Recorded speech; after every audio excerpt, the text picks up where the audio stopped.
Chapitre 1. Un très mauvais anniversaire. Ce n'était pas la première fois qu'une dispute éclatait au petit déjeuner dans la maison du 4 Private Drive. Monsieur Vernon Dursley avait été réveillé à l'aube par un ululement sonore qui provenait de la chambre de son neveu, Harry. « C'est la 3e fois cette semaine !» hurlait-il. « Si tu n'es pas capable de surveiller cette chouette, il faudra qu'elle s'en aille !» Harry tenta une fois de plus d'expliquer ce qui se passait. « Elle s'ennuie, dit-il. Elle a l'habitude d'aller voler un peu partout. Si je pouvais au moins la laisser sortir la nuit. » « Tu me prends pour un imbécile !» ricana l'oncle Vernon, un morceau de jaune d'œuf accroché dans sa grosse moustache touffue. « Je sais bien ce qui arrivera si on laisse sortir cette chouette !» Il échangea un regard sombre avec Pétunia, son épouse. Harry essaya de répondre quelque chose, mais un rot bruyant et prolongé étouffa ses paroles. C'était Dudley, le fils des Dursley. « Je veux encore du lard !» dit celui-ci. « Il y en a dans la poêle, mon trésor adoré !» dit la tante Pétunia en tournant un regard embué vers son énorme fils. « Il faut qu'on te donne à manger pendant qu'il est encore temps.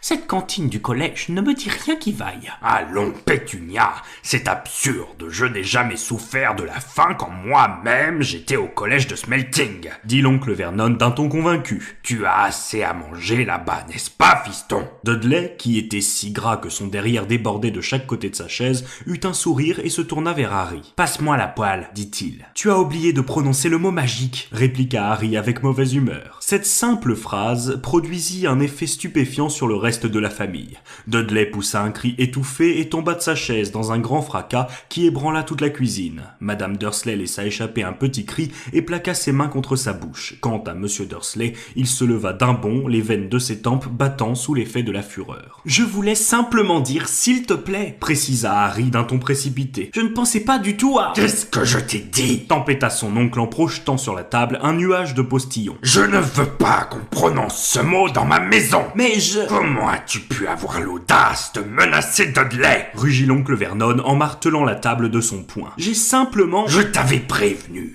J'interdis qu'on fasse allusion à ton anormalité sous ce toit. » Harry regarda tour à tour le visage violacé de son oncle et celui de sa tante qui était devenu livide. Avec des gestes tremblants, il s'efforça d'aider Dudley à se relever. « D'accord, » dit Harry. « D'accord. » L'oncle Vernon se rassit en soufflant comme un rhinocéros prêt à charger et surveilla attentivement Harry du coin de ses petits yeux perçants. Depuis qu'il était revenu à la maison pour les vacances d'été, l'oncle Vernon l'avait traité comme une bombe sur le point d'exploser. Harry, en effet, n'était pas un garçon normal. Pour tout dire, il était même difficile d'être aussi peu normal que lui. Car Harry Potter était un sorcier qui venait de terminer sa première année d'études au collège Poudlard, l'école de sorcellerie. Et si les Dursley n'étaient pas très heureux de le revoir pendant les vacances, leur infortune n'était rien comparée à celle de Harry. Poudlard lui manquait tellement qu'il avait l'impression de ressentir en permanence une douleur dans le ventre. Le château lui manquait, avec ses passages secrets, ses fantômes, ses cours, sauf peut-être celui de Rogue, le maître des potions.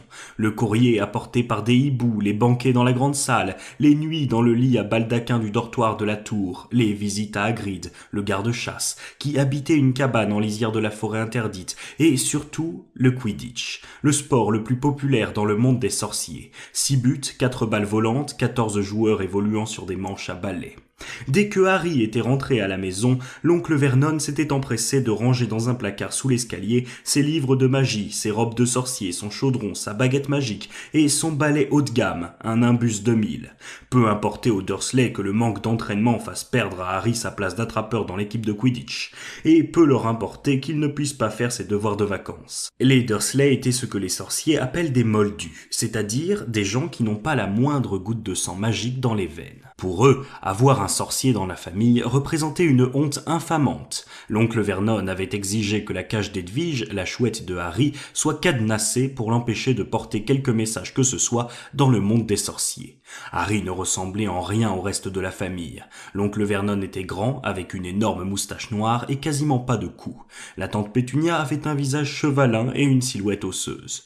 Dudley était blond, rose et gras comme un porc. Harry, au contraire, était petit et maigre, avec de grands yeux verts étincelants et des cheveux d'un noir de jais qu'il n'arrivait jamais à coiffer.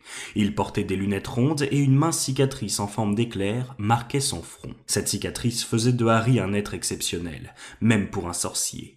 Seule trace d'un passé mystérieux, ce petit éclair sur le front lui avait valu de se retrouver sur le perron des Dursley 11 ans auparavant, alors qu'il n'était encore qu'un bébé. À l'âge d'1 an, Harry avait réussi à survivre au terrible maléfice que lui avait lancé le mage le plus redoutable de tous les temps, Lord Voldemort, dont le nom restait si effrayant que la plupart des sorcières et sorciers n'osaient pas le prononcer. Les parents de Harry avaient succombé à l'attaque de Voldemort, mais Harry avait survécu, avec pour seul souvenir cette cicatrice en forme d'éclair. Par un mystère que personne n'était jamais parvenu à éclaircir, les pouvoirs de Voldemort avaient été détruits à l'instant même où il avait tenté sans succès de tuer Harry. Ainsi, Harry avait été élevé par la sœur de sa mère disparue et par son mari.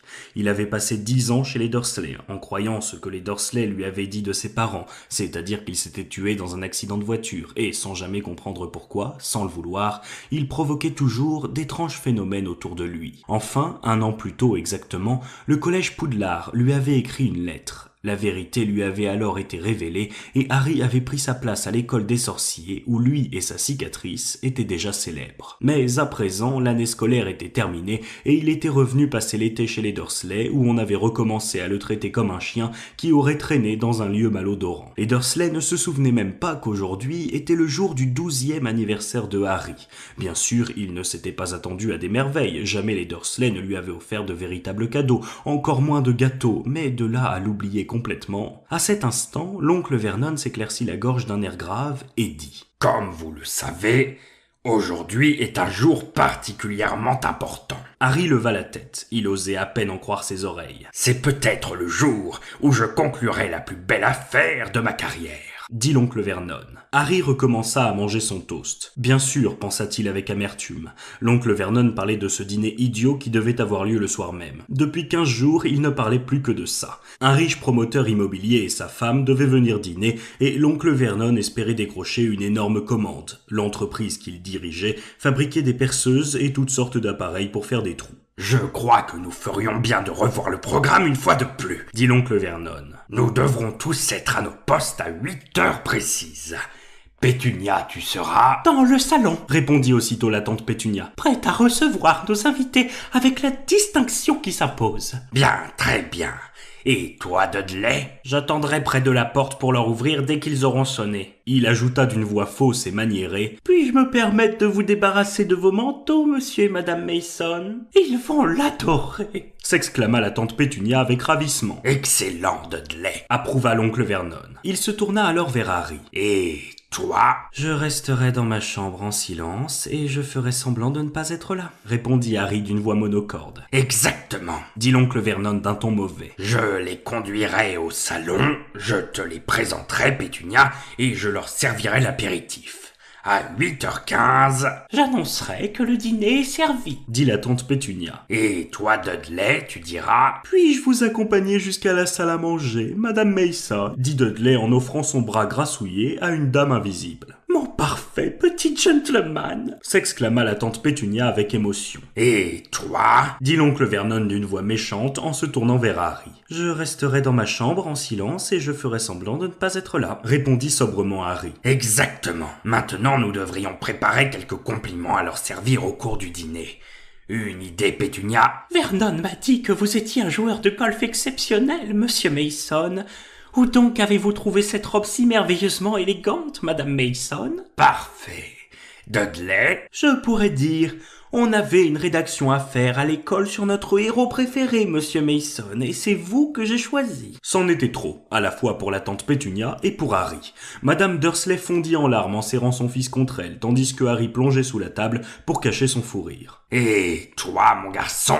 Harry se redressa en s'efforçant de retrouver son sérieux. « Je resterai dans ma chambre en silence et je ferai semblant de ne pas être là, » dit-il. « J'y compte bien, » lança l'oncle Vernon d'une voix forte. « Les Mason ne connaissent pas ton existence et c'est très bien comme ça. Lorsque nous aurons fini de dîner, Pétunia, tu retourneras dans le salon avec madame Mason et j'orienterai la conversation sur les perceuses. Avec un peu de chance, j'aurai conclu le marché avant le dernier journal du soir. À la même heure demain matin, nous nous occuperons d'acheter une villa à Majorque. » Cette idée n'avait rien d'enthousiasmant pour Harry. Les Dursley ne seraient pas plus contents de le voir à Majorque qu'à Privet Drive. « Bien, maintenant je vais en ville chercher les vestes de smoking pour Dudley et moi. Et toi, lança-t-il à Harry, ne t'avise pas de déranger ta tante pendant qu'elle fait le ménage. Harry sortit par la porte de derrière. Le ciel était clair, le soleil éblouissant. Il traversa la pelouse, se laissa tomber sur le banc du jardin et chanta à mi-voix. Joyeux anniversaire, joyeux anniversaire, joyeux anniversaire, cher Harry. Pas de carte de vœux, pas de cadeau, et en plus, il fallait qu'il passe la soirée à faire semblant de ne pas exister. Il contempla la haie d'un air abattu. Jamais il ne s'était senti aussi seul. Ce qui manquait le plus à Harry, c'étaient ses amis de Poudlard, Ron Weasley et Hermione Granger. Il lui manquait plus que tout le reste, plus encore que les matchs de Quidditch. Mais lui ne semblait pas leur manquer du tout. Ni l'un ni l'autre ne lui avait écrit, bien que Ron lui eût promis de l'inviter à passer quelques jours chez lui. Très souvent, Harry avait songé à ouvrir la cage d'Edwige, en se servant d'une formule magique, pour l'envoyer porter une lettre à Ron et à Hermione. Mais le risque était trop grand. Les sorciers débutants n'avaient pas le droit de recourir à la magie en dehors du territoire de l'école.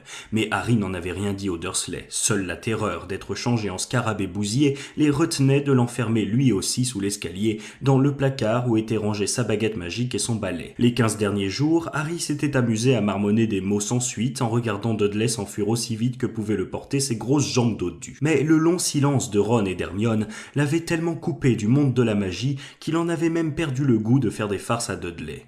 Et pour couronner le tout, Ron et Hermione avaient même oublié son anniversaire. Que n'aurait-il pas donné en cet instant pour recevoir un message de Poudlard ? De n'importe qui, mage ou sorcière. Et il aurait même été content de revoir son vieil ennemi Drago Malfoy, simplement pour s'assurer que tout ce qu'il avait vécu n'était pas un rêve. Non que l'année passée à Poudlard ait été d'un bout à l'autre une partie de plaisir. À la fin du dernier trimestre, Harry s'était retrouvé face à face avec Lord Voldemort en personne. Et même si Voldemort n'était plus que l'ombre délabrée de lui-même, il s'était montré toujours aussi terrifiant, aussi retors, aussi déterminé à retrouver son pouvoir. Pour la deuxième fois de son existence, Harry avait échappé à ses griffes, mais il s'en était tiré d'extrême justesse, et même maintenant, des semaines plus tard, il lui arrivait encore de se réveiller au milieu de la nuit, ruisselant de sueur froide, et se demandant où se trouvait Voldemort à présent, hanté par son visage livide et ses yeux démesurés où brillait une lueur démente. Harry se redressa soudain sur son banc. Il regardait la haie d'un air absent, et il s'aperçut que la haie le regardait aussi. Deux énormes yeux verts venaient d'apparaître au milieu du feuillage. Harry se leva d'un bond.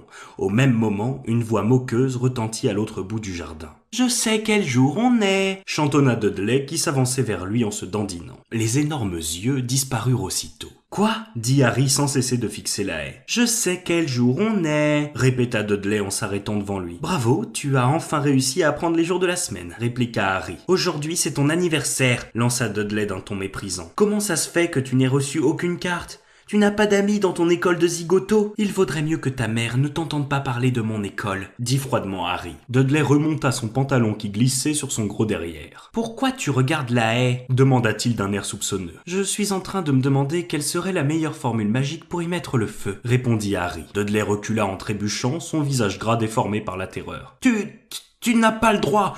Papa t'a dit que tu ne devais pas faire de magie, sinon il te chassera de la maison et tu ne sauras pas où aller. Tu n'as aucun ami pour s'occuper de toi. Abracadabra, dit Harry d'une voix féroce. Hic, hoc, trousse, mousse et bave de crapaud. Maman, hurla Dudley en se précipitant vers la maison d'un pas titubant. Maman, il fait tu sais quoi. Sa farce coûta cher à Harry. Comme ni la haie ni Dudley n'avaient subi de dommages, la tante Pétunia sut qu'il n'avait pas véritablement usé de magie, mais il évita de justesse la poêle couverte de mousse qu'elle tenait à la main et qu'elle essaya de lui abattre sur la tête. Elle lui donna alors du travail à faire en lui promettant qu'il n'aurait rien à manger tant qu'il n'aurait pas terminé. Sous le regard de Dudley qui se dandinait autour de lui en léchant des glaces, Harry dut nettoyer les carreaux, laver la voiture, tondre la pelouse, tailler et arroser les rosiers et les massifs de fleurs et repeindre le banc. Le soleil brûlant lui tapait sur la nuque. Harry savait qu'il n'aurait pas dû répondre à la provocation de Dudley, mais celui-ci avait touché juste en devinant ses pensées. Peut-être n'avait-il aucun ami à Poudlard. S'il voyait le célèbre Harry Potter en ce moment, pensa-t-il amèrement, tandis qu'il répandait de l'engrais sur les massifs de fleurs, le dos douloureux, le visage ruisselant de sueur. Il était 7h30 du soir lorsque, épuisé, il entendit enfin la voix de la tante Pétunia qui l'appelait. « Viens là Et fais attention, marche bien sur les journaux. Harry se réfugia avec soulagement dans l'ombre de la cuisine étincelante. Sur le réfrigérateur était posé le gâteau qui devait être servi au dessert, une véritable montagne de crème fouettée parsemée de violettes en sucre, un gigot cuisé au four dans un grésillement prometteur. Dépêche-toi de manger, les Mason ne vont pas tarder, dit sèchement la tante Pétunia en montrant les 2 tranches de pain et le morceau de fromage sur la table de la cuisine. Elle avait déjà mis sa robe longue couleur saumon. Harry se lava les mains et avala son pitoyable dîner. Dès qu'il eut terminé, la tante Pétunia s'empressa d'ôter son assiette. « Allez dans ta chambre, et vite !» ordonna-t-elle. Lorsqu'il passa devant la porte du salon, Harry aperçut l'oncle Vernon et Dudley vêtus de vestes de smoking avec des nœuds papillons. Il avait tout juste posé le pied sur le palier du premier étage lorsque la sonnerie de la porte d'entrée retentit. Le visage furieux de l'oncle Vernon apparut alors au bas de l'escalier. « Souviens-toi, mon garçon, un seul bruit et... » Harry rejoignit sa chambre sur la pointe des pieds, se glissa à l'intérieur, referma la porte et se dirigea vers son lit pour s'y laisser tomber. L'ennui, c'est que quelqu'un y était déjà assis.